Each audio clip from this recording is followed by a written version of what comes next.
Welcome to another episode of Marketing Corner. This is episode 89. Yay! If you haven't heard the last episode, but we have Corey. What are you Morris. doing? If you haven't heard the first one, what are you doing? Yeah, what are you doing? Like, what do you hop around? People are lazy. Part one, part two, people. It's not hard. Yeah, part one, part two. But if you haven't heard part one, you definitely should do that because Corey here with us today talks about his journey, and especially love this whole part about being acquired by Airbnb and such. But today's episode is going to be a little bit. We kind of want to deep dive a little bit more into Corey's expertise, and I think we kind of summarized it to category creation a little bit. Creating a category, you did it like kind of a little bit with guests to an extent, right? And now you're trying to do it again with Spree and such. So with that in mind, like let's talk a little bit maybe how do you do that today? Like so with Spree, you kind of have to build a category, and where do you start? Yeah, so I think for people to, first of all, thanks for having me back for episode 2. Welcome back. Welcome back. The conversation in the first one was so good, we just couldn't stop. No, so we're all wearing the same outfits. Yeah, exactly. Yeah.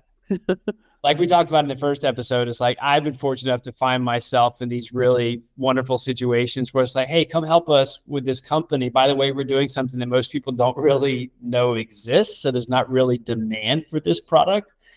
So there's, going all the way back to like developing an alumni relations program where the idea of staying in touch with former students makes no sense for a university to, helping brands, retailers, companies understand that they really need live shopping because it's an incredibly remarkable way for them to engage their customers and drive revenue and sales and things like that. So you have to really figure out, okay, great. How do first of all, I want to create demand for my product, but there maybe is no demand right now because the category for live shopping, alumni relations, creative meeting spaces with guests doesn't really exist. So for me, it's all about fertilizing the soil because what you want to do is eventually plant the seed. So all the other stuff that you're doing can grow. And there's lots of really cool things that you can do within your marketing toolbox, if you want to call it that, to do that. Now, each toolbox is probably going to look a little bit different, and you're probably going to have to make some adjustments depending on what you're building in different markets. But I think that's incredibly important to understand that you have to have a diversified approach. Rarely is it a one size fits all. But we can kind of, if you guys want to, we can kind of look at how we're doing that with Spree now, and I can also kind of lead into some of the stuff that I've done with some of the other categories. Yeah, definitely. Cool. Yeah, let's do it. Yeah. So first of all, let me just start here. So what we try to do in our marketing team is create the perfect conditions for growth, right? Because we're a high growth, high scale up. So what we mean by creating the perfect conditions for growth is that people know that we exist. So yes, I understand that you exist. Also that they understand what we do. Okay, great. I understand what Spree is. I understand what you do and how your product works. The other is consideration. Great. We really want to use you because we know who you are. We like you. We trust you. And now we want to use your product. And then obviously the last one is like, once they actually become our customer, we love you. We think you're awesome so much, in fact, that we want to share that with the world. Now you can measure that in brand awareness, brand comprehension, brand consideration, and then brand favorability. But people don't give a shit about your brand if they don't know what your brand is going to help them with. So this is where people have to become problem aware and solution aware. And this is, for example, like if you're telling people Spree is a live shopping tech company, we provide one of the world's best live shopping platforms. That's awesome. But what is live shopping and how does it help me solve my particular problem? Exactly. It doesn't talk to any pain points, right? It's a classic. None. So that's where we try to create the category of live shopping, if you will. And to me, this is kind of the initiator. This is the Kindle that you need to create the category, to light the fire, if you will. And one of the ways that we do that in Spree, for example, we've also done this in some of the previous companies, is kind of kickstarting that conversation. So creating the narrative and also controlling the narrative. And public relations is a really good way for us to do that because you're obviously as a startup, even if you're not a startup, you're going to have limited budgets, or you're going to be really mindful of how you spend things. And it's really difficult to do paid marketing if people aren't actively looking for this product. Obviously, you need to do paid search, because if there are people actively looking for the keywords, you need to be out there. That's a given. That's an easy starting point. But you obviously have to get more people looking for your product, so they have to understand what it is. And PR is a really good tool for us because it helps us fertilize the soil. Also, because that message is not coming necessarily from us. It's coming from an accredited journalist from an accredited institution, which is going to give you a ton of trust and credibility. That's a huge enabler for us. The other is, and there's lots of things that you can do within the PR side of things that we can talk about, because it's not just PR. It's not just getting PR, right? It's like, what type of PR are we talking about here? Yeah, exactly. Yeah, and the other is also just trying to be present at events. We actually use try to get involved in as many events as possible. Obviously with a limited budget, you're not going to be able to go out and pay these huge speaker fees, because the most important way of being an event, if you ask me, is not necessarily having a 3x3 booth. It's more about getting on a stage and sharing your message. And sometimes you can play the startup. Yeah, exactly. But sometimes you can play the startup card, and that tends to work. But sometimes you just have to, you have to build up that particular speaker's profile to make them seem as attractive for the event. But the other is we look at events and we think physical events, but there are also other avenues in which you can actually spread that message. And that could be, for example, podcasts. It can be webinars. A lot of these guys are looking for experts within kind of these more emerging fields. And I think live shopping is one of those. So that's something that we use a lot in terms of building the category. But from a high level strategy perspective, I think it's really important to understand, I'm just going back to what I said before, you kind of have to build the foundation before you start adding all the other stuff on top of it, or else it becomes a house of cards. Makes a lot of sense. How do you... sorry, Casper. All right. We might be saying the same thing, but I was just curious. We're probably going to say the same thing. We're doing this for 4 years, as of yesterday, according to my Facebook memories. But okay, go ahead. Sorry, just in terms of these. I mean, you're saying all the beautiful things and the things that I say a lot, and I come up against a lot of obstacles when it comes to measuring these things. Yes. And showing that the PR is paying off, showing that these podcasts pay off, and things that are not necessarily as measurable as, say, paid search. Casper, I don't know if this is what you're going to talk, but I was wondering if you could share with us a little bit. I was gonna ask almost exactly the same. How do you convince internally that this is what you want to do? The buy-in, right? How do you get the buy-in to do these kind of things? Well, I think first of all, you have to kind of tell them the story that I was just trying to tell them, that I shared with you guys, right? It's like, what is marketing's position? And again, if we're talking to startups, and even, this is not necessarily true just for startups. I think marketing's overall function is to create the perfect conditions for growth, but help them understand what precedes that. What do you have to do to create the foundation? If they buy into that story, they'll understand that it's not just going out and spending a ton of money on performance marketing, on paid socials, because if nobody's actively looking for it, then it doesn't really matter. So once they buy into the story, then it's like, great, but this is how we're going to do it. Because it's not just saying we have a problem. It's like, don't worry, we have a solution. That you have to bear in mind, though, that there's a long play and then there's a short play. There maybe is some demand in the market right now, and we're going to make sure that we have all the things in place to capture that demand. But at the same time, if we don't actually focus on building and increasing demand, that slow demand that we have right now, or low demand right now, is going to run out pretty quickly. So if you can get them to buy into that is fine. You can come and talk to them about PR and events and all these other cool things, like doing, I don't know, brand awareness campaigns, things like that. When it comes to PR specifically, what we focus on are press opportunities. So we look at, like, these are concrete measurables. We look at press hits. So how many people are talking about us? And you can measure that simply by doing a Google alerts. Or if you're working with a PR agency, they have certain measuring devices out there. And if you're a big enough brand, you can also see how many people are having conversations about you, for example, on social media. But you have to have a certain amount of volume for that. So we look at press hits, and then we go and look at, okay, what's the estimated ad value if we were to pay for an advertisement on that medium? And most of the numbers are out there.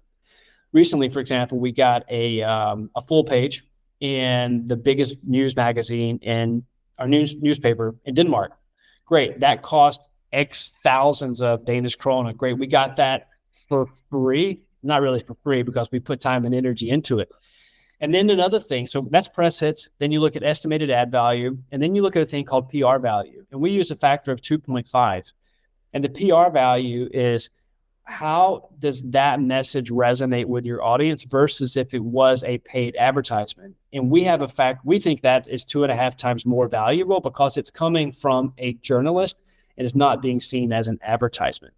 That's so interesting. Yeah. Okay. So that's how we can put an economic value. And again, this is all guesstimation. And what I have to get people away from is the conversation of, I have one press hit that converts to these customers. You have to disabuse, I don't know if that makes sense here, but you have to disabuse people of that causal relationship, right? It's like, that's not how it works. Now, but what you can do is you can try to put some attribution tracking into your funnel so that when people sign up for something, let's just say they download an ebook on your website or they sign up for a trial, you can ask them, how did you hear about us? And they're probably not going to say page 4 of this magazine, but they can maybe say that they heard about you in the press. The point being that you're never probably going to be able to make that connection one-to-one, but you should be able to see increases in people coming in. Now, there's also the cumulative effect of it as well. It's not just a one-off. It's often when you constantly have messages in the media. And the good thing is, like, once you start getting positive PR traction, you also become attractive to other media outlets because you're the person talking about something that's super sexy. I wonder who they are. Oh, wow, they're actually thought leaders. Maybe I can get them to come and do a guest whatever or invite them for this. So it does have a positive snowball effect. That makes so much sense. I really like this whole idea of measuring estimated value of what, because that's pretty linear, right? Like it would cost me this amount of money to get in front of this amount of people and such. That's pretty, And then also I like this idea of it being more valuable. Like I think people underestimate that a lot, and we see. I think the best example I have from my own what we do a lot is just that we do these like thought leader ads on LinkedIn, where you write from a person and then you sponsor a person's post. Essentially, right? Very popular and works really well. But one of the reasons it works is that it's super authentic. Like people actually don't know it's an ad, and because they don't realize it's actually an ad, there's way more engagement and click-throughs and all this. And it's a little bit the same principle, right? Like whereas when a journal is like, it's not an ad per se, but it's kind of like from your perspective an ad, right? Like it is with the exception that they have full journalistic integrity, and most of them are not interested in sponsoring or writing on behalf of your company because it's the game. Of course. But it's a nice, it's all story based as well. And so our PR strategy, it's basically, there are 2 overarching paths. One is thought leadership. So helping people understand, let's just use live shopping as an example. What is live shopping and what role does it play in the overall evolving retail, e-commerce, or let's just take it one step higher, economic landscape within country X? And you really have to think about, how do I shape this story? Because we spend a lot of time putting stories together that we effectively pitch or sell to journalists. I mean, that's the game. But you have to think about what's interesting for them and their readership, because all these are ad-based, and the media agency is really hurting. The industry is hurting right now. So that's one. The other is customer stories. They're always interested in hearing about customer A, B, or C who's doing really well. Especially if it's a local company, then that's kind of like how we approach it. And if you don't have the customers yet, don't worry. I'm pretty sure you have an opinion about something, and you can start with that. Yeah, we're changing the landscape of this through doing that, right? Can be that sort of. I mean, it can be you're investing in local talent, so it can be you're helping the local economy by bringing in new jobs. You're investing X into your innovations with your product, and you're going to make sure that this market is the first to experience this. So it's not necessarily a PR story. It can often be tech story. It can be a job increase story. It's really it's just figuring out, how do I get this peg into this hole so that they'll understand it, right? Mm-hmm. And that takes time. And I would also say media relations is something you really need to focus on, because in many markets, it's all about who you know. I know we've talked about this already, but if you're going to get a journalist at a prestigious newspaper to take your phone call, to answer your messages, or having a meeting with you, then you're going to have to build a relationship with them. Mm-hmm. That's really good advice. Makes so much sense. Does that, I'm just curious here, like, just to round this part off a little bit maybe, but when you enter new markets, doesn't that make it exponentially harder to enter new markets, because you need to build that kind of relations in order to do so sometimes? Fortunately not, because it's a snowball effect. Okay. Let's just say that once you become like really, really big in Denmark, which is what we are right now, and then we're becoming bigger in Norway, in Sweden, and the UK, then obviously that has a spinoff effect, that has a viral effect as well. Because then you're able to say, well, we've done this and this in these countries. We worked with these particular companies, and we've gotten, let's just stick with the press topic right here. We've worked with these prestigious media outlets, whether it's the Telegraph, the Daily, whatever. Then the other journalists notice that as well, and they're like, you're constantly building your credibility, and you're building your cachet, if you will, and it does become easier. If we can, one thing I think would be very interesting, if we can pull back a little bit, because I love, I'm a big advocate for combining the branding with the demand gen side of things. But as someone who's kind of been in the game for a really long time, how have you seen the role of a CMO change? How have you gone from one extreme to the other, or what's been your experience of how that role has changed over time? So I'm going to date myself a little bit, but I became, not necessarily, I didn't have the title of the CMO, but it was basically doing a CMO role before social media. So obviously, wow. Yeah. What was that like? Tell us.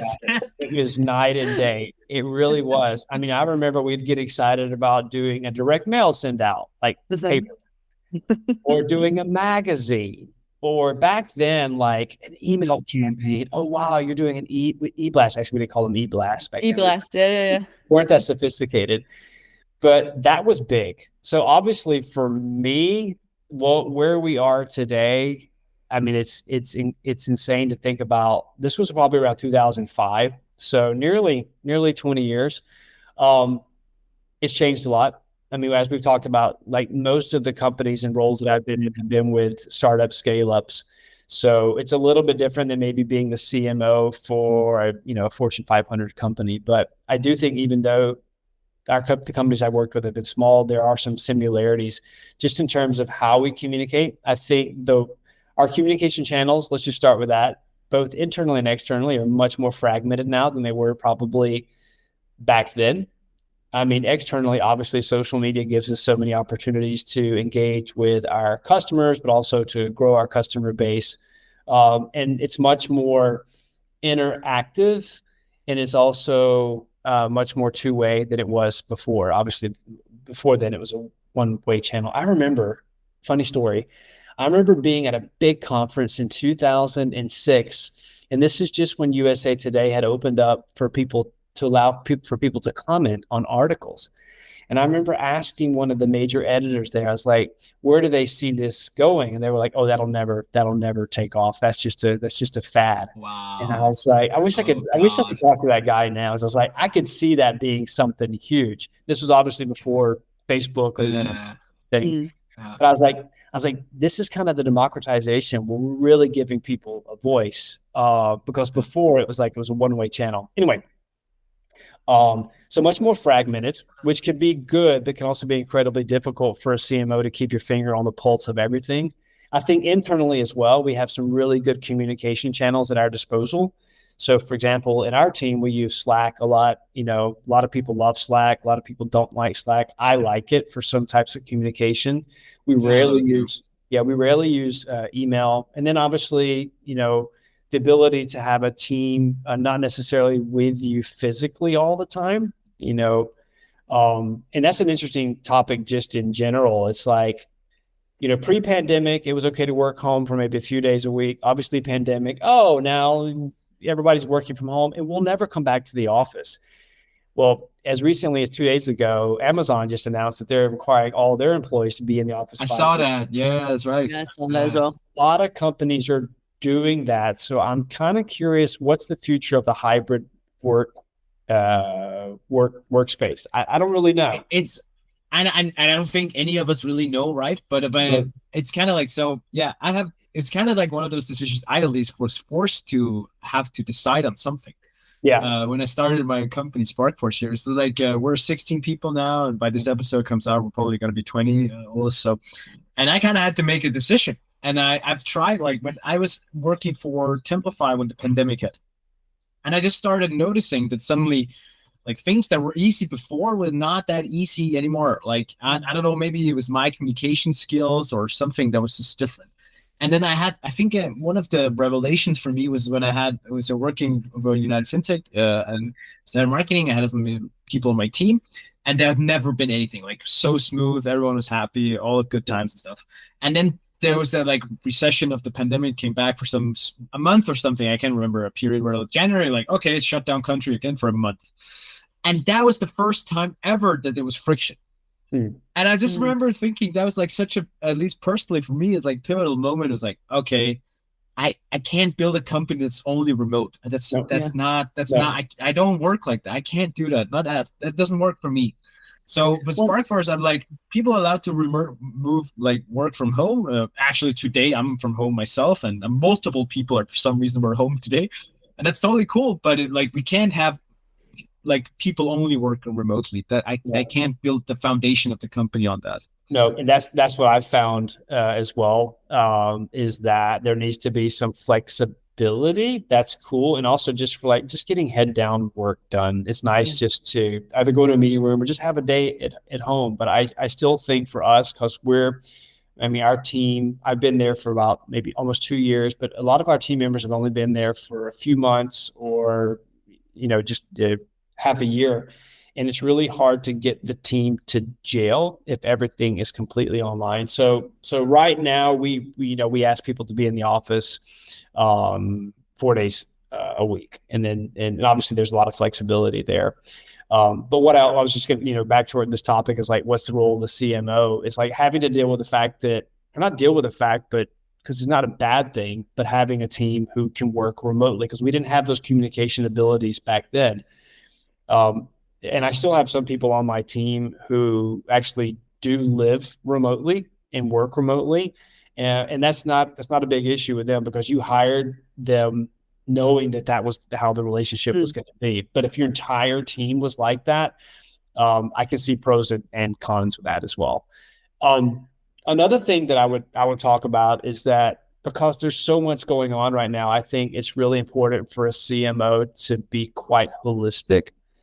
And what I mean by holistic is not necessarily having to know or be an expert in every tool that you have in your marketing toolbox, but at least understand how they all fit together. We've spoken previously about customer journeys and stuff. And I also think it's really important for them to understand how the entire customer journey actually fits together. Because what I've had the title as the CMO, but in many ways I've kind of played like the chief revenue officer role as well, because I'm always trying to combine marketing with sales, with success, and help the organization kind of understand how it's all connected. So you have to be much more focused on just the marketing part and also understand how the entire business works together. That said, though, I do have tons of people who are specialists within certain areas, and there's absolutely no way that I could be the CMO that I want to be today, or that we could have the success we had without those people. And so interesting you bring this up, because I literally, like, I think it's 2 weeks ago, read some articles, I think it was Harvard Business Review or something, about the fact that a lot of large corporations especially are phasing out the CMO role and replacing with the CRO role. Yeah. I also hear the opposite. I hear the opposite. That scares me. That scares me. Yeah, I think. I kind of I can see where that's coming from, but I think it has a lot to do with what type of business you're working with, what scale you're at. Obviously I've worked in B2B, a little bit of B2C as well.